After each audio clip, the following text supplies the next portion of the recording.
அன்பான பிள்ளைகளுக்கு இனிமையான வணக்கம். இன்று எங்களுடைய பிள்ளைகள் எப்போதுமே உங்களோடு இணைந்திருந்து ஒரிகம் பாணியிலான நிறைய கைவேலைகளை செய்ய ஆயத்தமாக இருப்பீங்க. ஆகவே டிபி கிட்ஸ் யூடியூப் சேனலோடு இணைந்திருங்க. அதாவது இந்த ஒரிகம் பாணியில நிறைய மிருகங்கள், பறவைகள் என்று இருக்கின்றன. இன்று நான் என்ன தெரிவு செய்திருக்கிறேன் என்று பாருங்க.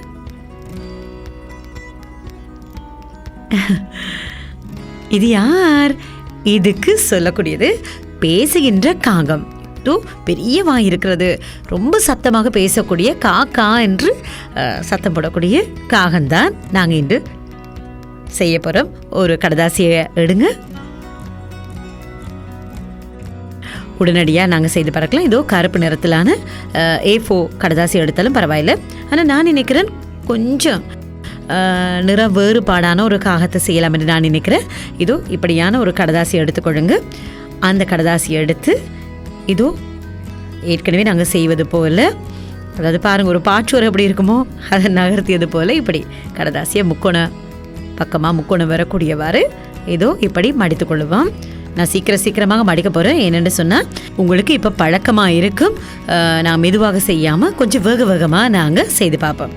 அதாவது ஏற்கனவே நீங்கள் புதுசாக செய்யக்கூடிய பிள்ளைகள் எங்களுடைய வீடியோக்களை பார்த்து உடனடியாக செய்து பழகிக்கொள்ளலாம். நீங்கள் இதை பாருங்கள், இப்போ நாங்கள் மடித்து வைத்திருக்கிறோம் தான் இது 2. இனி இதை என்ன செய்யணுமெண்டா, இந்த நேர்கோடு தெரியுது, இந்த முக்கோணத்தில் நாங்கள் திறக்கிற பக்கத்தை இப்படி மேல் நோக்கி வைத்துட்டு இதோ இந்த சரியாக இந்த கோடு சமாந்திரமாக இருக்கணும்.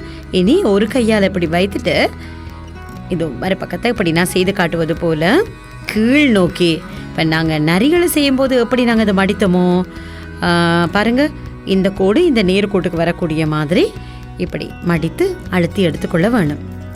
அதுக்கு பிறகு இதுவும் இந்த பக்கத்தையும் எடுத்து எதிர்பக்கத்தையும் எடுத்து இப்படி வைத்து எப்போவுமே சரியாக நேராக நாங்கள் வைக்க வேண்டும். முதல்ல சட்டியாக வார வரைக்கும் நாங்கள் அழுத்தி கொள்ளாமல் சரியாக அளவாக எடுத்துட்டு அழுத்தி கொள்ளுங்க. இனி பாருங்கள், இந்த சொண்டு பக்கம் வர மாதிரி இந்த கீழ்ப்பக்கம் இருக்குதானே, இதை எடுத்து மேல் நோக்கி இது எடுக்கும்போது பாருங்க, இந்த கோடு நேராக அப்படி வர வேணும். பாருங்க, இந்த கார்னர் இருக்குதானே, இப்படி வராமல் சரிந்து வராமல் இப்படி நேராக வரக்கூடிய மாதிரி நாங்கள் மேல் நோக்கி மடித்துக்கொள்ள வேணும். சரியா? இனி பாருங்க, இந்த பக்கத்தை அழுத்தியோடு எங்களுக்கு இலகுவாயிருக்கும். இந்த கைவிரலை இப்படி நடுவில் வைத்துட்டு இதோ எதிர்பக்கத்தையும் இதே போல் நாங்கள் மேல் நோக்கி மடித்து எடுத்துக்கொள்ள வேணும். இப்போ சரி, உங்களுக்கு வேணுமென்று சொன்னால் இந்த பக்கம் இருக்கிறது தானே, 2 சட்டைகள் இருக்குது தானே. இனி இதை கொஞ்சம் இப்படி திருப்பி இந்த 2 பக்கம் வருது தானே, இந்த 2 பகுதியில் ஒன்றை எடுத்து தான் நாங்கள் வாய் பகுதியை செய்ய போகிறோம். அதற்கு முழுமையாக நாங்கள் இதை கீழ் நோக்கி இப்படி மடித்துட்டு இதை கொஞ்சம் அழுத்தி கொள்ளலாம். இதோ இந்த இடத்துல அழுத்தி அதை விரித்து இதை பாருங்கள், இப்படி திறக்கக்கூடிய பகுதி இருக்குது தானே, இந்த 2 பகுதியில் இந்த ஒரு பகுதியை எடுத்து இப்படி நான் செய்து காட்டுவது போல் ஒரு பகுதியை வெளியில் எடுப்பேன், மற்ற பகுதியை இப்படி மடித்து கொள்ளுவேன். இனி பாருங்க, இப்படி வைத்துக் கொள்ளுவோம்.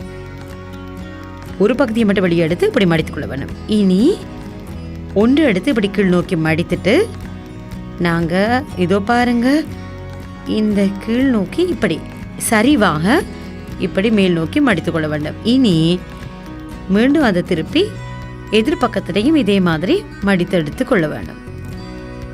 இப்போ பார்த்தீங்களா? இனி இந்த மேல் பக்கம் இருக்குது தானே, இது எடுத்து இப்படி மடித்து மீண்டும் விரித்து எதிர்பக்கத்தையும் இப்படி கீழ் நோக்கி மடித்து கொள்ள வேணும். இனி பாருங்க, இதோ இப்படி எடுக்கும்போது இதோ பார்த்தீங்களா, இதோ இந்த பகுதியை இப்படி விரித்து இந்த கோடு இருக்குது தானே, நடக்கோடு, அதை எடுத்து இப்படி 2 நாங்கள் மடிப்போம். இதோ மெதுவாக நீங்கள் மடிக்க வேணும். என்னென்னு சொன்னால், நீங்கள் மடிக்கும் போது இந்த முன்பக்கம் வளையாமல் சுருங்காமல் நேராக இருக்கக்கூடியவாறு நாங்கள் மடித்து எடுத்துக்கொள்ள வேணும். சரியா? அப்படி மடிக்கும்போது தான் இதோ பாருங்க, ஒரு காக அமைப்பு எங்களுக்கு கிடைக்கும். இதோ பார்த்தீங்களா, இவ்வளவு அழகான பெரிய வாயண்டு. இதோ இனி இதுக்கு நாங்கள் கொஞ்சம் காக்காக்கு இப்படி கண்ணை நாங்கள் கீறிக்கொள்ளலாம். ம் வரைந்து முடிஞ்சு இனி மெதுவாக நாங்கள் அதை எடுத்து இதோ இப்படி திருப்பி பாருங்க, இப்படி விரித்து விரித்து பாருங்க, வாய் எப்படி திறக்குதுண்டு, எவ்வளோ பெரியதா இது பார்த்தீங்களா, வாய் பார்த்தீங்களா, கா கா கான்னு ரொம்ப சத்தமாக கத்தக்கூடிய ஒரு காகம் தானே. ஆனால் கருப்பு தான் வர வேண்டும் இல்லை, நீங்கள் ஒவ்வொரு நிறத்தில் நிறைய செய்து பாருங்கள்.